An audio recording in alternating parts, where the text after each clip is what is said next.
And walking around, for example now, no, we're here, we're actually here in Ace, and when you walk around, parang for home daddies like us, dami mong naisip gawin di ba? Dami mong gustong ayusin sa bahay whenever you visit a store like this.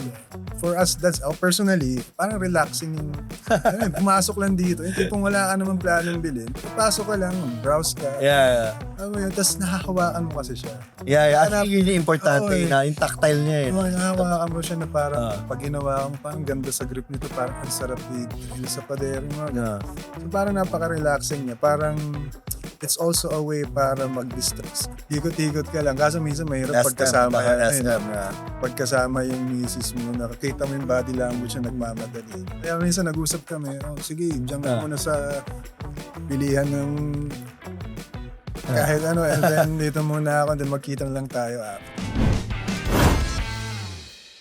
So welcome to Home Daddies. This is a show about home solutions and of course practical hacks that you can do at home. And syempre, it's also a show about being a home daddy. This is your host, Dad Bud Joey. And today I'm with my guest, Joseph David. All right, so my guest today, he has a very interesting story. Actually, I met him a couple of years ago because he also has a community on social media called I Love My Wife Cycling Club. So later, maybe you can share about that, no? But for me, perfect talaga yung collaboration ng home daddy and of course, I Love My Wife. Because for me, being a home daddy is all about solving all the problems at home. And syempre, if you love your wife, mababawasan yung mga problema nyo sa bahay, no? Alam nyo, dito sa Ace, we can fix everything, no? Except that problem, yung love life. Kasi I'm sure, marami kang kailangan gawin para maayos yan. Sure. Alright, so I invited Joseph because he has a very interesting Ace story and I want you to share it with us kasi nakakatuwa no kinikwento mo sa akin, parang nakaka-inspire siya for our episode. Thank you, Joey, for inviting me. So, way back 2020, nag-post ako sa Facebook about asking the people or asking actually Ace and even other malls na bakit ang Watsons during the pandemic, during the lockdown, open pero ang Ace sarado. So nag-post lang ako na sana i-open yung Ace Hardware para tayong mga tatay during that time ng pandemic, meron tayong kinukuting-ting sa bahay. However, yun nga, nung pinost ko yun, pagtulog ko, paggising ko, kinabukasan, nagulat ako, ang daming nag-share. And then, it came to a point that during that time, 2020, nag-reply si Ace that they heard yung panawagan ng mga tatay na sana open yung Ace, makabili, at may mga kinukuting-ting sa bahay. And then, yun, from there, dami nag-share, dami nag-tag sa akin, and then ending up, Ace Hardware created this platform where you can order online and then you can just pick it up. This is during the pandemic, kung hirap talagang makalabas. Actually, nung pandemic, parang dami mo talagang ginawang projects. Like ako personally, ang dami kong inayos sa bahay.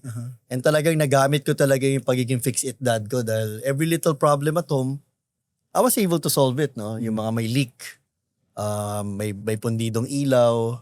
So of course, ang dami kong parang iba pang ginawang mga projects. Ikaw ba marami kang... Sobra, ang dami kong nagawa. Nag-start ako before. Ang una kong build during the pandemic is I tried to create a bed frame using paleta, yung mga paleta. Yeah. Up to now, actually, gamit namin siya. So, umili ko ng set ng paleta, sand it, lagyan ng varnish, and then ending up, yun, currently yung bed frame namin paleta. Maganda doon, tanggalable, tsaka pwede mo gawing couch, and yun. Saka pagsawa ka na, pwede mo madaling i-dispose. I-dispose, sobra. And then from the paleta, na may mga excess paleta, kinalas-kalas ko siya, and then from there, nag-start ako mag-build ng maraming projects pagdating sa mga, just using the paleta. Kasi during that time, big hardware stores with yung mga may plywood, wala. Paleta ang pinaka-accessible. Then yun, marami akong nagawa during that. Saka parang scrap ang paleta maraming. Yeah. Mahihingi mo lang yan You don't even need to buy it. Tsaka if you're going to buy it, mas mura siya kaysa sa ordinary plywood. Hindi siya sintibay, pero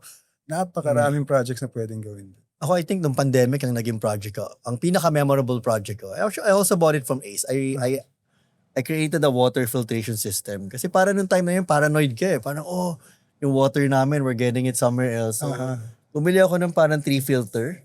Ginawa ko yung extra CR namin. Kinonvert ko into a water station. So it reached a point na pati yung mga neighbors ko in our building sa akin na pagbukas ko ng pinto, may mga nakaabang na mga gallons ng tubig doon. Everyone's So I guess it's such a nice story na parang maraming mga dads kagaya natin na mahilig talaga to fix things at home. Ikaw, What inspired you? No? How did you become that type of person? I think for us mga dads kasi parang wired talaga tayo to create things eh. So, ako during, nung bata ako, lumaki ako kay MacGyver. Lahat tayo. We belong in that generation. The MacGyver generation. Lumaki ako sa Swiss MacGyver. Army knife. Yes. So, parang, I grew up na my dad always telling me na dapat paglaki mo meron ka nito, the red Swiss Army knife. Yeah. Okay? And then from there, my friends even called my dad MacGyver. Every time they see my dad, they call my dad MacGyver. And then during that time, na pag may construction sa bahay, yung mga dulo ng pinagputulan ng kahoy, may mga square, triangle. Yeah. Iniipon ko yun, and then tinatry ko pagdikit-dikitin using yung pako. Mga pako lang. Yeah. And then from that, I think it's just more of na nakikita ko sa parents ko. Kaya ay nakikita ko sa dad ko na normal sa amin yun. And up to now, na talagang I'm involving my kids to create things. So nung ginawa ko yung paleta, na bed frame, I involved yun kahit sanding lang. Sanding ganun. And then after, naalala ko, gumawa din ako ng barn door using those paleta. Bumili ka nung yung mechanism. Yung nagsaslide lang siya. Hanging. Tapos, gunawan ko lang ng barn door na up to now, gamit pa rin namin. Yeah, actually, yung time kasi natin when we were growing up, all of these things weren't available yet. Parang gagawa ka talaga ng paraan para, to have your own toy. I remember, we couldn't afford a Castle Grayskull, na He-Man. Bata ako, parang mahal eh. Parang I had some toys. So yung box, gagawin mong mukhang Castle Grayskull, no? Parang there was a time na you have to be very creative. Actually, I like your story about learning it from your dad. Kasi ako rin, my dad was the one who influenced me to become a builder, no? And again, at the same time, that's the legacy that we can pass on to our children. I think that's what Home Daddies is all about. No? We can talk about the inspirations that we have, why we want to build, why we like building, and of course, why we like fixing things. No? Yes. Pero sabi mo kanina, mahilig magkumpone. Actually, marami ako nasira. Remember when we were kids? Pag may motor yan, kakalasin ko yan. Yung motor, magiging na yung electric fan or something. Well, nasabi mo maraming nakumpuni, mas marami akong nasira. Marami nasira. Kasi there are times that you really gustong-gusto mong, paano ba gumagamit yung mechanism na ito? And then tatry mong buksan. Tapos finding out, sa gigil mo nang gusto mo siyang buksan, nakalimutan mo yung paano siya ibalik. Okay, wala pa kasing Google nun eh. So if you wanna know how things work, you have to disassemble it. So natutunan ko that time is before ako mag-open ng isang bagay, naka-video. So I can replay Okay. kung paano ko siya ibabalik. Yeah. Yeah, talking about creating things with my kids and also with my parents before.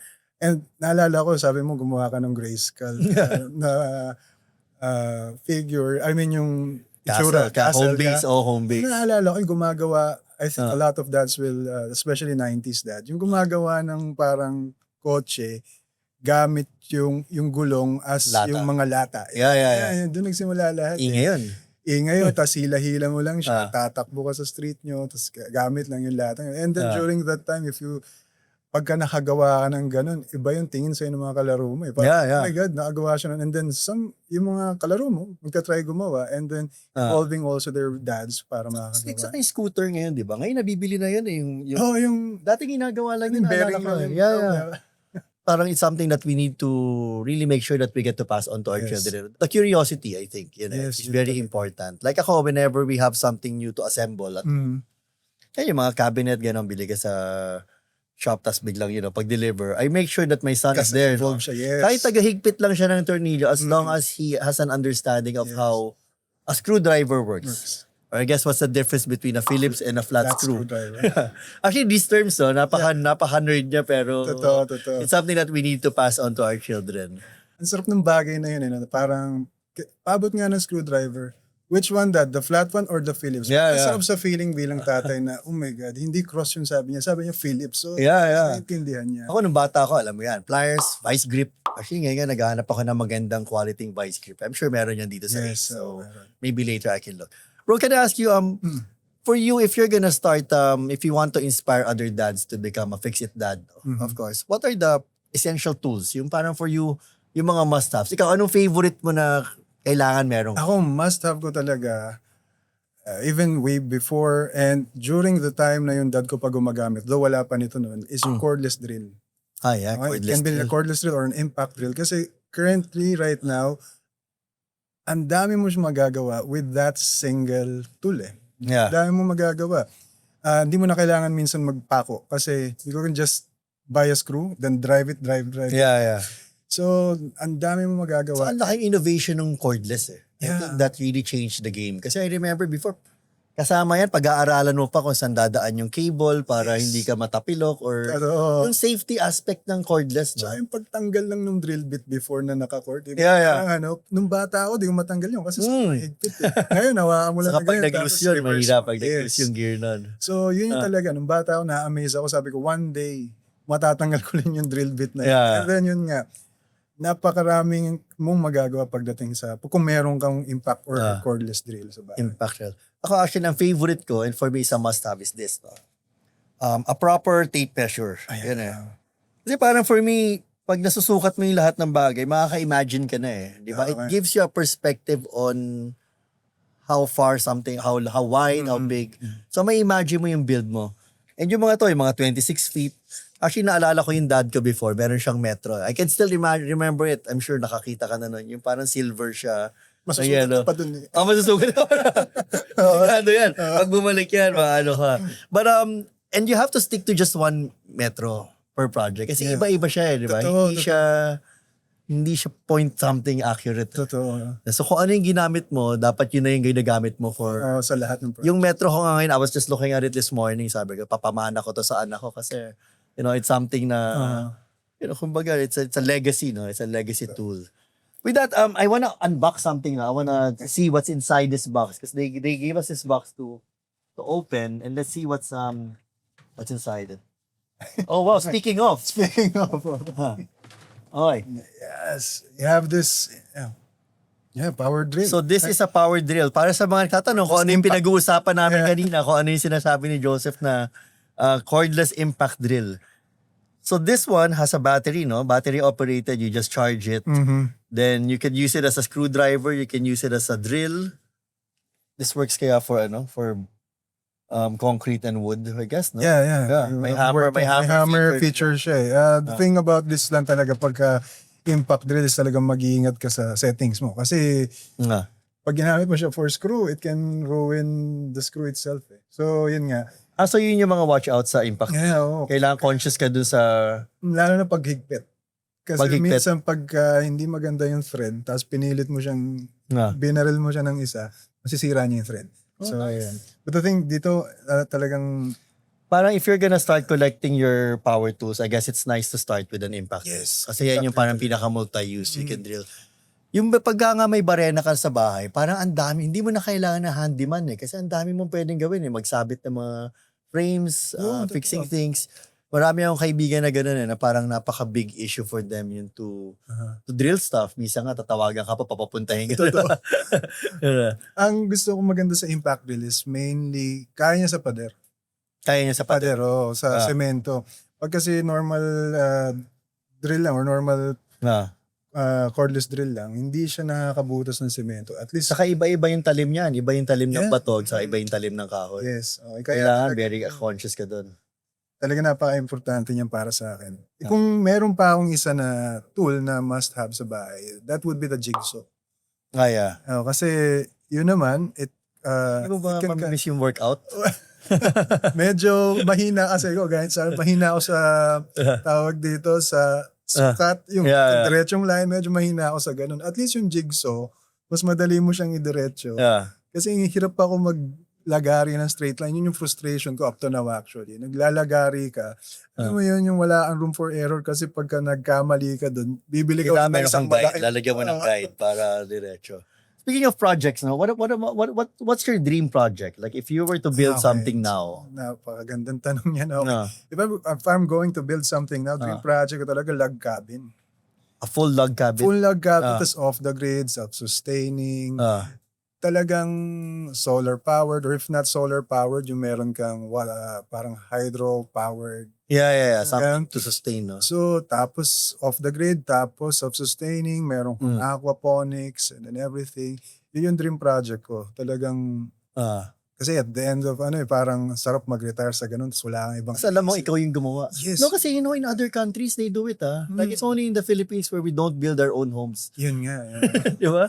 Parang I'm not sure if sa US kasi parang natututo sila or part ng Because it's a necessity. yeah, kailangan They marunong don't ka have sa a bahay. choice. Yes, kailangan marunong ka. Ako naman, dream project ko ngayon, well, I'm actually building a house. So, ang dream project ko is to build my own kitchen.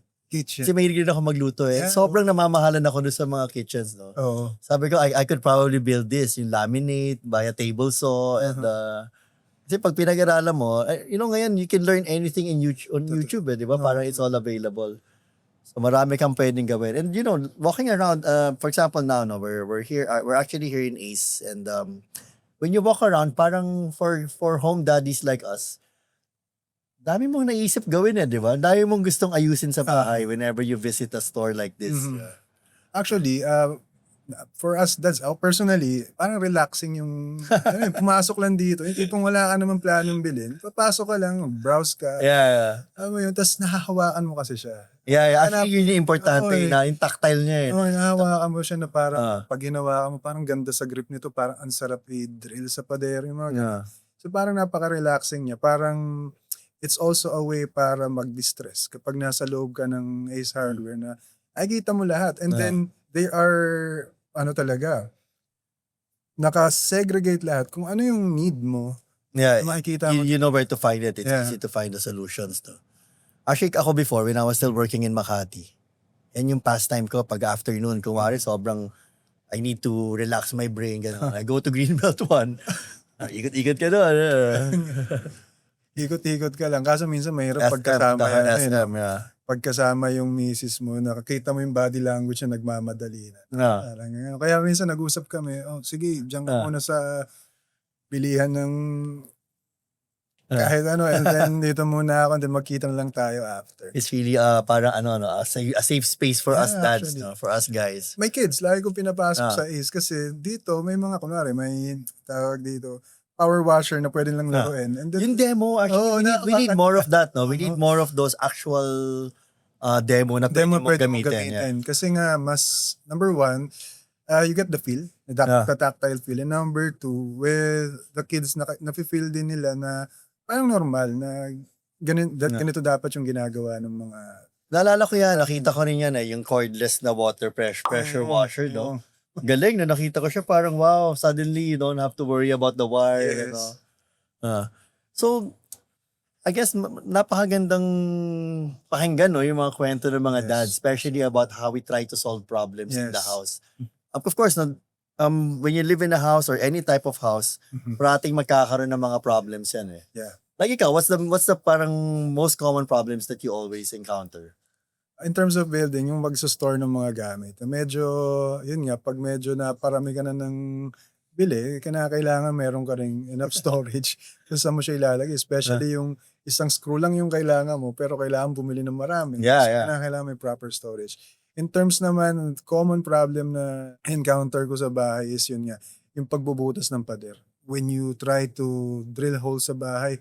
Pero marami ng hacks ngayon na nilalagyan ng vacuum, nilalagyan ng water bottle. Kakalat yung likod.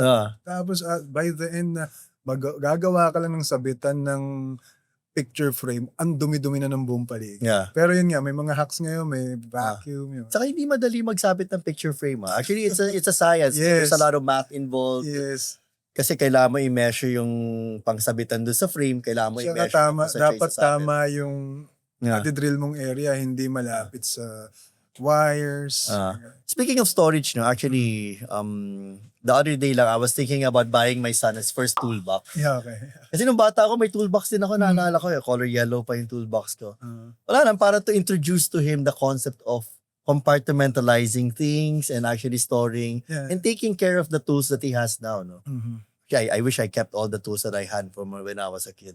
Ako, my kids, in-involve ko na rin sila pag dating sa toolbox. Though, hindi tools ang laman. Laman yung mga laruan, Kasi parang may organizer pagbukas mo gano'n, yung maliliit na boxes. So, nandun yung mga kamay ng Lego, mga Lego. So, mas madali siyang ma-identify and at the same time, mas madaling mahanap. Okay, so alam nyo, yung mga, I guess the moms who are watching and also the other dads, I hope they find inspiration on the stories that we share. And I guess this is just the start. We're gonna have more episodes talking about everyday solutions, everyday problems. And of course, how to become a better home daddy. Kasi I think the more we know about how to fix things, the less stress we're gonna have at home. Definitely. So again, this is your dad bud Joey, and I'm here with Daddy Joseph of I Love My Wife Cycling Club. Teka lang bro, bakit nga pala I Love My Wife Cycling Club? Oh, Ano yun? okay. So I Love My Wife Cycling Club. It started before the pandemic. It's just before ilan lang kami, cycling group. And then we decided that when we ask permission, lagi kaming di pinapayagan magbike. So ang ginawa namin, sabi na, haya tayong t-shirt nakalagay, I love my wife. So Yeah. para every time magpapaalam, nakasuot kami, I love my wife. Yeah. So parang, yun, sige, payagan na lang kita magbike. Kasi hindi nila iisipin na kung saan kami pupunta. Yeah, Kasi yeah. saan ba pupunta? Suot mo, I love my wife. Ah. Malayo pa lang, alam na nung ibang tao na may asawa ka na. So initially, we're just 5 na nagpagawa ng t-shirt. And then people are asking, there's one event suot namin yun. Then yun talaga yung nagbansag sa amin, oh, we have here the I Love My Wife Cycling Club. Yeah. And then we created the page and then eventually, just like that, but ang daming nakaka-relate sa mga Yeah, very experiences namin. relatable. So, and then yun, it grew and ngayon, I think it's almost 50,000 followers na. And then nakakatuwa lang kasi yung 5 t-shirt na pinagawa namin ngayon, sobrang dami na nag-order sa amin, sobrang dami na nagpapagawa. To the point na medyo nahirapan na kami minsan makontrol. Kasi ang dami talaga nagpapagawa. And nakakatuwa kasi we met a lot of people na not just sa cycling but also outside cycling. Siguro someday pagpunta mo sa Ace, suot mo yung I Love My Wife, sabihin sa'yo, oh sir, ano na naman ang nasira mo? Or ano naman ang kailangan maisan? Ba't nandito ka? Mukhang may nasira. Okay, so again, thank you very much. This is your dad bud Joey and Daddy Joseph. Here.